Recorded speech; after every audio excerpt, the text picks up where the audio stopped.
Hi hello ನಮಸ್ಕಾರ.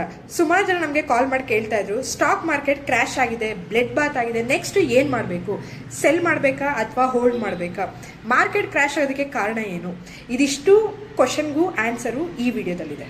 Reason number 1, crude oil prices ಜಾಸ್ತಿ ಆಗಿದೆ. ಕ್ರೂಡ್ ಆಯಿಲ್ ಪ್ರೈಸಸ್ ಜಾಸ್ತಿ ಆಗಿರೋದ್ರಿಂದ ಇಂಡಿಯನ್ ಇಂಡಸ್ಟ್ರೀಸ್ಗೆ ಡೈರೆಕ್ಟಾಗಿ ಎಫೆಕ್ಟ್ ಆಗುತ್ತೆ. ಹೇಗೆ ಅಂತ ಅಂದರೆ, ಇಂಡಿಯನ್ ಇಂಡಸ್ಟ್ರೀಸ್ ಅವರ ರಾ ಮೆಟೀರಿಯಲ್ ಕಾಸ್ಟ್ ಇದರಿಂದ ಜಾಸ್ತಿ ಆಗುತ್ತೆ. ಸೊ ಡೈರೆಕ್ಟ್ಲಿ ಸ್ಟಾಕ್ ಮಾರ್ಕೆಟ್ಗೆ ಇದು ನೆಗೆಟಿವ್ ಆಗಿ ಇಂಪ್ಯಾಕ್ಟ್ ಮಾಡುತ್ತೆ.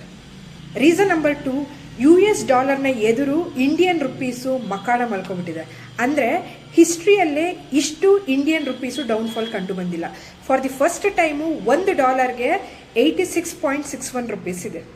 ರೀಸನ್ ನಂಬರ್ 3, ಡೊನಾಲ್ಡ್ ಟ್ರಂಪ್ ಅವರು ಮುಂದಿನ ಸೋಮವಾರ ಅಂದರೆ ಜನವರಿ 20, 2025 ಅಮೆರಿಕದ ಅಧ್ಯಕ್ಷರಾಗಿ ಪ್ರಮಾಣ ವಚನ ಸ್ವೀಕರಿಸ್ತಾ ಇದ್ದಾರೆ. ಅವರು ಅಧಿಕಾರಕ್ಕೆ ಬಂದ ನಂತರ ಡೆವಲಪಿಂಗ್ ಕಂಟ್ರೀಸ್ಗಳ ಮೇಲೆ ಹೆಚ್ಚು ಟ್ಯಾರಿಫ್ನ ಹಾಕುವಂತಹ ಸಾಧ್ಯತೆಗಳಿದೆ. ಇಂಡಿಯಾನೂ ಕೂಡ ಒಂದು ಡೆವಲಪಿಂಗ್ ಕಂಟ್ರಿ ಆಗಿರೋದ್ರಿಂದ ಇಂಡಿಯನ್ ಸ್ಟಾಕ್ ಮಾರ್ಕೆಟ್ಗೂ ಕೂಡ ಇದು ನೆಗೆಟಿವ್ ಆಗಿ ಇಂಪ್ಯಾಕ್ಟ್ ಆಗುತ್ತೆ. ರೀಸನ್ ನಂಬರ್ 4, FIS ಅವರ ಮ್ಯಾಸಿವ್ ಸೆಲ್ಲಿಂಗ್. ಅಕ್ಟೋಬರ್ ಇಂದ till date approximately 2.5 lakh crore massive ಸೆಲ್ಲಿಂಗ್ನ ಮಾಡಿದ್ದಾರೆ.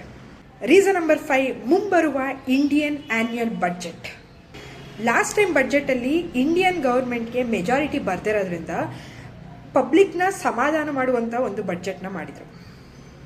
ಅದರಲ್ಲಿ ಇಂಡಿಯನ್ ಎಕಾನಮಿನ ಬೂಸ್ಟ್ ಮಾಡುವಂಥ ಯಾವುದೇ ಮೇಜರ್ ಡಿಸಿಷನ್ನ ತಗೊಂಡಿರಲಿಲ್ಲ.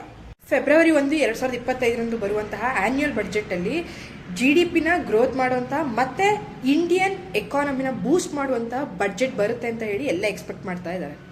ಈ ಎಕ್ಸ್ಪೆಕ್ಟೇಷನ್ನ ಮೀಟ್ ಮಾಡಿಲ್ಲ ಅಂತಂದರೆ ಮತ್ತೆ Indian stock market fall down ಆಗುತ್ತೆ. Reason number 6, US Fed rate cut ಮಾಡ್ತಾರೆ ಅಂತ ಹೇಳಿ ಎಕ್ಸ್ಪರ್ಟ್ಗಳು ಹೇಳ್ತಾ ಇದ್ದಾರೆ. Reason number 7, Q3 earnings.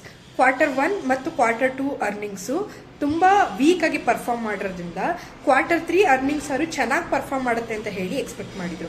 But Q3 result ಕೂಡ ಎಲ್ಲರನ್ನೂ ಡಿಸಪಾಯಿಂಟ್ ಮಾಡಿರೋದ್ರಿಂದ ಮಾರ್ಕೆಟ್ ಅದಕ್ಕೆ ನೆಗೆಟಿವ್ ಆಗಿ ರಿಯಾಕ್ಟ್ ಮಾಡ್ತಾ ಇದೆ.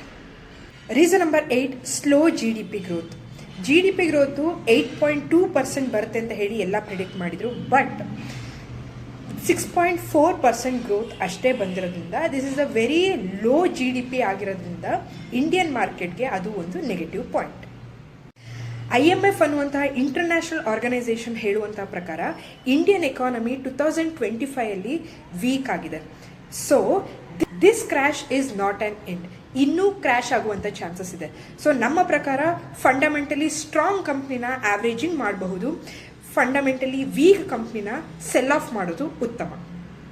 ದುಡ್ಡು ಕಳ್ಕೊಂಡಿರೋರು ನಾವು ನೀವು ಮಾತ್ರ ಅಲ್ಲ, ಕಳೆದ 4 ದಿನಗಳಲ್ಲಿ ಇನ್ವೆಸ್ಟರ್ಸ್ಗಳು 25 ಲಕ್ಷ ಕೋಟಿ ಕಳ್ಕೊಂಡಿದ್ದಾರೆ. ಬರೀ ಒಂದೇ ದಿನದಲ್ಲಿ ಅಂದರೆ 13ನೇ ತಾರೀಕು 13 ಲಕ್ಷ ಕೋಟಿ ಇನ್ವೆಸ್ಟರ್ಸ್ಗಳು ಕಳ್ಕೊಂಡಿದ್ದಾರೆ. ಸೊ ಸ್ಟಾಕ್ ಮಾರ್ಕೆಟಲ್ಲಿ ಇನ್ವೆಸ್ಟ್ ಮಾಡಬೇಕಂದ್ರೆ ಪೇಷನ್ಸ್ನ ಕಳ್ಕೋಬಾರ್ದು. That's all for this video. Stay tune. Fins Guru. Love you. Take care. Bye bye. Jai Hind.